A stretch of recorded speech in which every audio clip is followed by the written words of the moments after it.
Welcome to day 155 of our Let's Grow annual challenge. Sharon Horne-Ellstrom here. And today we're continuing our discussion about relationship growth. Relationship growth all this month. How can we grow in our relationships? What are the key topics? And what is it that we want? We're going to, of course, apply the SOAP framework starting this week. But today we're talking about, we want to identify our core values with respect to relationships and growing in our relationships, right?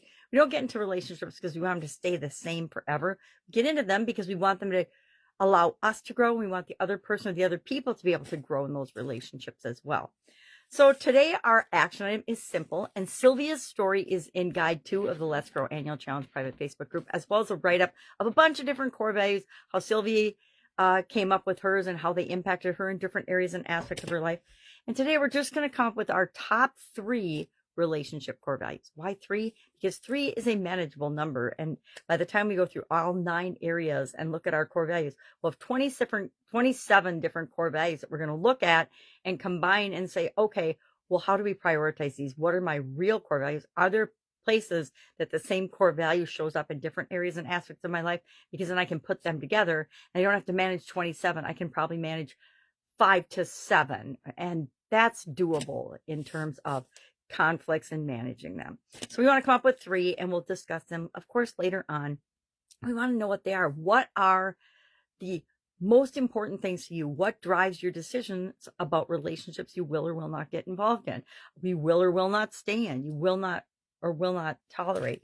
And I as I'm thinking about this and looking at my list, I'm like, boy, I can think of a whole lot more things that are super duper important to me. And they're that line in the sand where if you cross this line, done.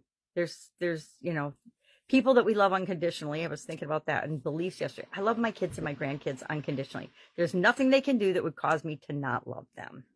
There are other people, however, that they have done bad things and I do not love them anymore. And that's my choice, my line in the sand. I've got lines in the sand and this is it. And it's like, yeah, done. So what are my top 3? I'm going to share my top 3. My top 3 are number 1, mutual respect. Number 2, trust. And number 3, communication. And I could go into a long explanation, but we'll let Sylvie share her experience instead of going into mine as to why those are my top 3. Do I have a lot of other things that are important to me with respect to relationships? Absolutely, positively. But these are my top 3 because of my past childhood experiences, because of some of the beliefs I have. Will they change over time? They're probably still going to be at the core, but other things might take precedence, right? At other times of our life, certain types of relationships and certain things are more important to us than others. And as I've gotten older, I've realized that a lot of the drama and a lot of the BS can fall by the wayside because the things we spend all of our time and energy getting super duper upset about aren't usually that important. And if I look back on them now, they don't even matter anymore. So again, share your top 3 core relationship growth values, right? Share those in the comments below.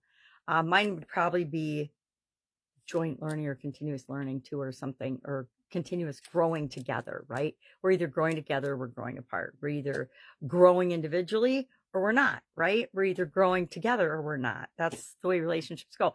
But they also ebb and flow and ebb and flow and ebb and flow. Nothing is awesome all the time, and nothing is terrible all the time, right? All right. Any questions? Hit me up. Otherwise, have an awesome day. And I'll, of course, be with you tomorrow with another relationship growth topic. Bye.